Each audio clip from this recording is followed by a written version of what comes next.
नमस्कार मित्रमैत्रिणींनो, स्वामी समर्थांचे सगळ्या समस्यांवर उपाय आणि तोडगे. चला तर मग व्हिडिओला सुरुवात करूया. तुळशीत काही लोक शंकराची पिंड ठेवतात, ते चुकीचे आहे.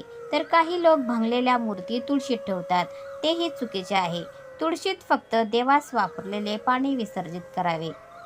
घरात विनाकारण कटकट होत असेल तर घरामध्ये हळद आणि गोमूत्र मिश्रित पाणी शिंपडावे.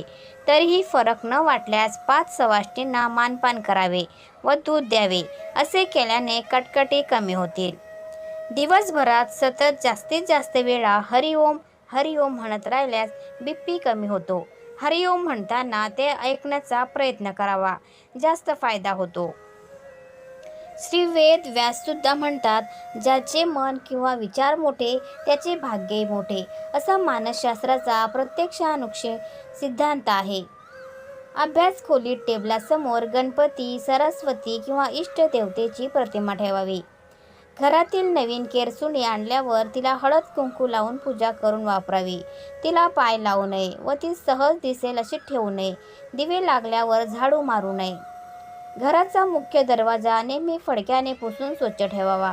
तसेच संध्याकाळी तिन्ही सांजेला मुख्य दरवाजा थोडा वेळ उघडा ठेवावा. त्यावेळेस धूप दाखवावा. कान तुटलेले अथवा भेगा गेलेले कप, स्टीलची, काचेची अथवा प्लास्टिकची भेगा गेलेली भांडी, बंद पडलेली घड्याळे किंवा भंगारवजा सामान घरात ठेवू नये. अशा वस्तू ताबडतोब घराबाहेर काढाव्यात, कारण या तुटलेल्या व भंगारवजा वस्तूंमध्ये कलीचा वास असतो. घरातील प्रमुख महिलेने दररोज पहाटे उठून नित्यकर्म आटपून तांबे धातूच्या तांब्यामध्ये पाणी भरून मुख्य प्रवेशद्वारावर शिंपडल्याने लक्ष्मी प्रसन्न होते.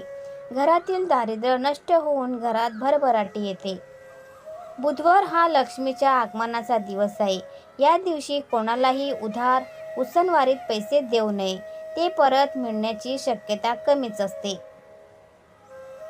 तर मित्रांनो, तुम्हाला हा व्हिडिओ कसा वाटला प्लीज कॉमेंटमध्ये नक्की सांगा.